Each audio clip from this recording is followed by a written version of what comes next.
ভগবান বললেন, ঊর্ধ্বমূল এবং অধঃশাখা বিশিষ্ট একটি অশ্বত্থ বৃক্ষ রয়েছে। বৈদিক মন্ত্রসমূহ সেই বৃক্ষের পত্রস্বরূপ। যিনি এই বৃক্ষটিকে ভালোভাবে জানেন, তিনিই বেদবিদ। এই বৃক্ষের শাখাসমূহ জড়-প্রকৃতি তিনটি গুণের দ্বারা পুষ্ট হয়ে অধোদেশে ও ঊর্ধ্বদেশে বিস্তৃত। এই বিষয়ে সমূহ এই শাখার পল্লব। এই বৃক্ষের মূলগুলি অধোদেশে প্রসারিত এবং সেগুলো মনুষ্যলোকের সকাম কর্মের বন্ধনে আবদ্ধ। এই বৃক্ষের স্বরূপ এই জগতে অবগত হওয়া যায় না, আর আদি এবং আশ্রয় যে কোথায় কেউ বুঝতে পারে না। বৈরাগী রূপ অস্থিরের দ্বারা এই বৃক্ষকে ছেদন করে সত্য বস্তুর অন্বেষণ করা কর্তব্য। সেই সত্য তত্ত্বে অবস্থিত হলে তা থেকেই আর নিবৃত্তি হয় না। সেই পরমেশ্বর ভগবান থেকে সবকিছু সৃষ্টি হয়েছে এবং অনাদিকাল থেকে তারই অনুসরণ করছে। সেই পরম পুরুষের শরণাগত হও, যিনি অভিমান এবং মোহশূন্য, সঙ্গদোষরহিত, নিত্য অনিত্য বিচার পরায়ণ, নিবৃত্ত, কাম সুখ দুঃখ প্রভৃতি দ্বন্দ্ব সমূহ থেকে মুক্ত এবং পরমেশ্বর ভগবানের শরণাগত পন্থা অবগত। তিনি সেই অব্যয় পথ লাভ করেন। আর আমার সেই পরম ধাম চন্দ্র, সূর্য অথবা বিদ্যুৎ আলোকিত করতে পারে না, যেখানে গেলে এই জড়জগতে আর ফিরে আসতে হয় না। এই জড়জগতের বদ্ধ জীবসমূহ আমার সনাতন অভিন্ন অংশ। জড় প্রকৃতির বন্ধনে আবদ্ধ হওয়ার ফলে তারা মন সহ ৬টি ইন্দ্রিয়ের দ্বারা প্রকৃতির রূপ ক্ষেত্রে কঠোর সংগ্রাম করছে।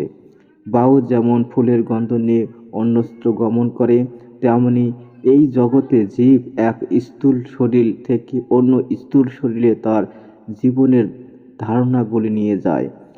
অন্য স্থূল শরীর লাভ করে চক্ষু, কর্ণ, ত্বক, জিহ্বা এবং নাসিকা আশ্রয় করে মনের সাহায্যে রূপ রসাদি বিষয়সমূহ উপভোগ করে। মূঢ় লোকেরা বুঝতে পারে না জীব কিভাবে দেহ ত্যাগ করে অথবা প্রকৃতি গুণের দ্বারা প্রবাহিত হয়ে কিভাবে তার পরবর্তী শরীর উপভোগ করে। কিন্তু যিনি জ্ঞান চক্ষু বিশিষ্ট, তিনি সমস্ত বিষয় যথার্থভাবে দর্শন করতে পারেন। আত্মজ্ঞান সম্পূর্ণ যত্নশীল যোগীগণ এই তত্ত্ব স্পষ্টরূপে দর্শন করতে পারেন, কিন্তু আত্মতত্ত্ব জ্ঞানহীন বিবেকগণ যত্ন করে এই তত্ত্ব অবগত হন না। সূর্যের যে জ্যোতি সমস্ত জগৎকে উদ্ভাসিত করে, তা আমারই। তেজ এবং চন্দ্র, সূর্য, অগ্নির যে জ্যোতি, তা আমারই। প্রতিটি গৃহে প্রবিষ্ট হয়ে আমি আমার শক্তির দ্বারা চরাচর সমস্ত প্রাণীদের ধারণ করি এবং রসাত্মক চন্দ্ররূপে ধান, যবাদি, ঔষধি পুষ্টি দান করি। আমি জঠরাগ্নি রূপে প্রাণীগণের দেহে আশ্রয় করে পান এবং অপান বাহু সংযোগের 4 প্রকার খাদ্য পরিপাক করি। আমি সকলের হৃদয়ে অবস্থিত আছি এবং আমার থেকে জীবের নিঃসৃত এবং জ্ঞান উৎপন্ন ও বিলোপ হয়। আমি সমস্ত বেদের জ্ঞাতব্য, সমস্ত বেদান্ত কর্তা ও বেদবেত্তা।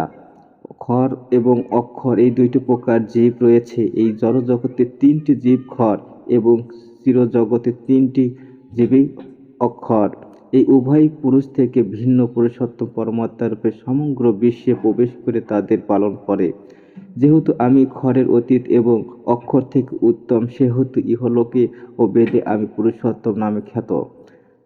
হে ভারত, যিনি নিঃসন্দেহে আমাকে পুরুষোত্তম বলে জানেন, তিনি সর্বদা এবং তিনি সর্বতোভাবে আমাকে ভজনা করেন।